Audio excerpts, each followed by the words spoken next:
Welcome back to the Press Talk Sports Live on the road here at Heritage Football Camp. I am joined once again by new head coach Nick Wisely, the fourth head coach in the history of Heritage Football. Thank you. Before we get to all the camp issues, how's camp been so far for you? Yeah, camp's been great. Great group of kids. They're here working every day. I mean, we have great attendance throughout the summer, and these kids want to win.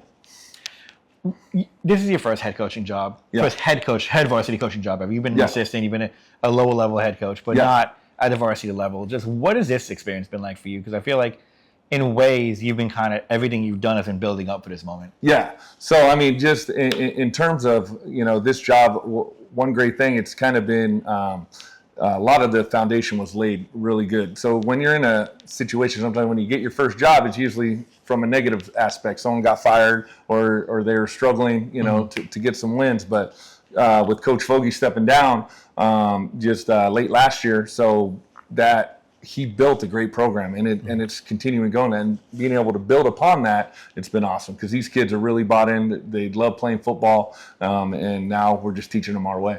With that said, coming into a good situation where the person who had the job before you had to step down for not negative reasons. Yes. I mean, not job negative reasons. Obviously medical, for medical issues. How much more pressure does that add to kind of keep everything going? Yeah, it does add pressure because there are expectations. But as a coach, you want expectations. You want to be able to. You don't want to go through the season and be say, "Oh yeah, we're great, 3-7, great year." No, we want to continue to push, and we want the kids to have that mentality, that winning mentality, to continue to get better. On top of that, this is a team that has built a ton of momentum on top of momentum the last two seasons. Yeah. When you think about, going to the last two NCAA semifinals. Yeah. Do you feel the pressure of continuing that, or is that just motivation to hey, we could get past this mark? Yeah, no, definitely motivation.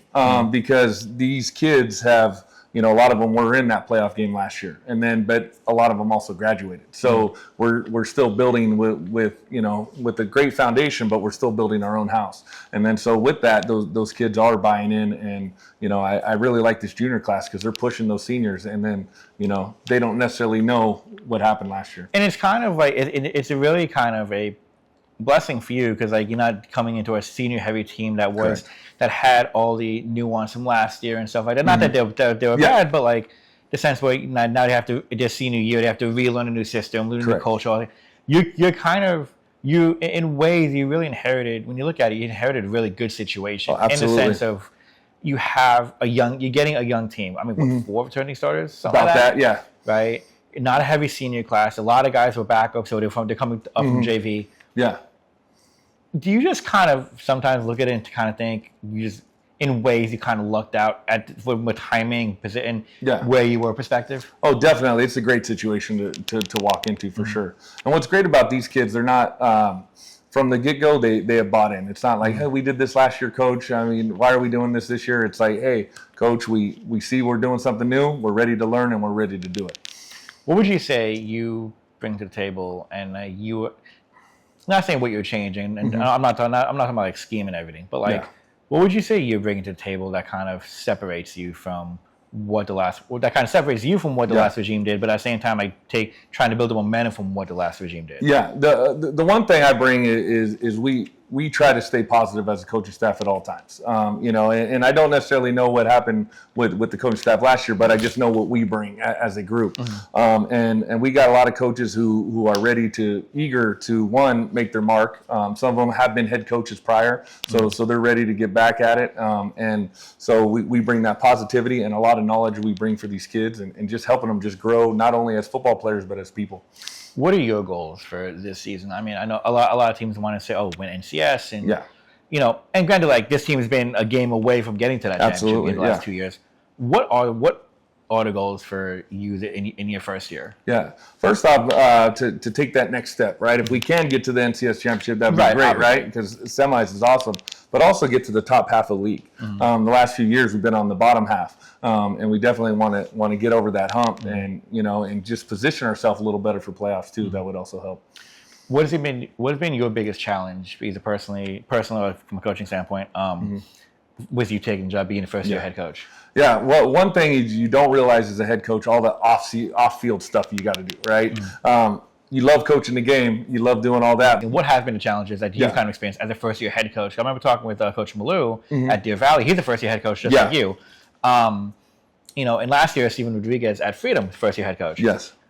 One thing everyone kind of mentioned is just, I think everyone's so locked in on the coaching and the tactical and all that and the roster management stuff like that. But the off-the-field stuff seems to catch everyone off guard. Has that been similar for you? Oh, absolutely. Fundraising, paperwork and knowing which way to do things. I'm coming from another school where I did a lot of the paperwork stuff, but did it a different way. Right. And so my background doing all that's really prepped me for this, but still, I'm still learning the new ways of the new district. With that said, then, how much do you feel that experience has kind of really prepared you even more so for this experience now, being a first-year head coach? Yeah, I mean, it's just I've learned how to just kind of be flexible and learn how to do things. Different people want them different ways, and so by working with a lot of different people and a lot of different programs, it's made me definitely be flexible and be okay with whatever I do here, and then preps me for what I need to do. What does it mean for you to coach at this school? Your daughter just graduated here last June. Yeah. Right.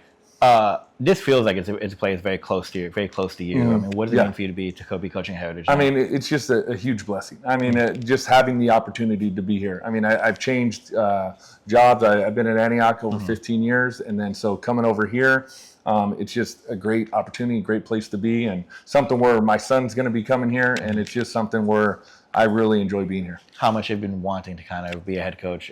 I mean, obviously being a head, because you've been coaching for 20 something. Oh yeah, like absolutely, yeah. So I mean, it feels like it's been such a moment that when you got to call that you were going to get this, what was your reaction? Oh, I was just elated. I mean, I was just very happy to have that opportunity. I mean, I've been a head coach for golf, softball, all that, but when those programs are a lot smaller, so when you get a program like this where you got 3,000 to 4,000 people at a game and things like that. It's just such different, atmosphere and different things. And I was just excited. I put in for a few jobs in the past and didn't get them, and just hearing the words say, "Hey, you're our guy." It's just a great feeling. You guys kick off in about a month at Logan. I'm gonna get to that in a second. But how excited are you to kind of really pads the next 2 weeks, I think? Pads in about 2 weeks, kind of get everything going. I know you guys have 7-on-7s with some of the other schools, Concord, Mirmani, and Deer Valley today. Yes. How excited are you kind of, finally put pads on and for it to be for it to be real? Oh, we're fired up. I mean, these kids have been working towards that goal. I mean, we've been in the weight room hard, conditioning hard, and they're just ready to get those helmets on. And as a coaching staff, we can't wait to see who's the guys, who's going to be, we could see them without pads, but once they get on pads, it's a completely different game, and we're ready for that. I'm curious because when you guys go to Logan week 1, you're going against a team that also has a brand new coaching staff. Yeah. I'm kind of curious, what are the challenges in that? Because a lot of coaches, when you go into, everyone exchanges film and such, right? Yeah. There's nothing really for this Logan Colts team as a new staff, right? Because it's first-year head coach versus first-year head coach. Absolutely. What are the challenges? If I may ask, what are the challenges going to week 1 for you? Because everything's building up. That. Well, the challenges is one, you're not really going to see what they have. You're going to get their scrimmage film, but you don't really necessarily know. A lot of people are vanilla during scrimmages, right? But the biggest thing is we're going to be focused on what we do. So the positive part about that is we focus on us, and then we make adjustments throughout the game. Because especially we don't, we're going to see the base, and then we kind of go from there. I've got to ask, the last couple of years, and I say this, when I was coaching at Logan and then the last couple of years covering, this has become a weird kind of rivalry in its own right. You know what I mean? I think about the homecoming, the comeback, Logan's comeback at homecoming, the playoff game last year, right? Yeah. The Honor Bowl a couple of years ago. Granted, a very different Heritage team then. What makes this matchup stand out so much? Because it does there is a sense of fire behind it. Oh, yeah. Well, first off, Logan's been a great program for years, right? And I just remember when I was in high school. I'm quietly fist bumping to this. Yeah, I know. But and like every program, there's ups and downs, right? And it seems like there's two programs that, got two really good staffs, coming together, and it's going to be, every time we seem to face them, there's, like you said, the homecoming game or a playoff game. Now it's, first game for both coaches. Like, hey, let's see how it rolls. This is really interesting because neither, and I say this from someone who drove from here to practice every day at Logan. You're not close. No, oh no, It's a drive, Yeah. right? And like, there's no sense. It's just really like the one thing I noticed, especially at the playoff game last year, was it's a playoff game. Kind of was what it was, and Yeah. a lot of what's happening with Logan at that time. So it was a very. I want to say there's asterisks, there's excuses, but like there's stories behind that. But I think about when I think about the homecoming 2 years ago. Yes. And Heritage up 14, Logan comes back, and just Yes. how back and forth that was in a great match. And I just think about, even some of the JV games, how tight and how like intense those were. And it's really interesting because being from there, we don't think, not to say we don't think much of this side of the 680, but from a rivalry standpoint, it's like, it's Moreau, it's Hayward, Tennessee. Once upon a time, Washington, right?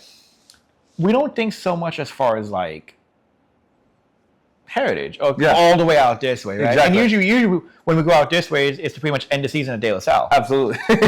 So it's very, it's cool. Don't get me, and for me, it's weird being on the other side of it. Yeah. That's why I was asking you, like, now it's, you mentioned, it was the homecoming collapse. It was the playoff game. Now it's the first year. I mean, it's like every game has a theme for it for some reason. Right. It's for no reason it has a theme for it. Well, what's funny is when I was coaching at Antioch, we played Logan a few times. I remember that too. Yeah. So and you beat Logan then too.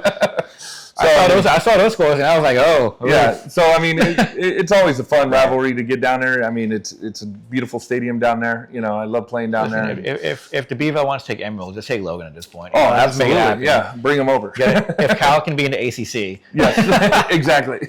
How excited are you for week one? Oh, very excited. We are ready to go, man. I'm juiced. Awesome. Yeah. Head coach Nick Wisely for the fourth time. I'm hoping this stays. But thank you so much. We appreciate it.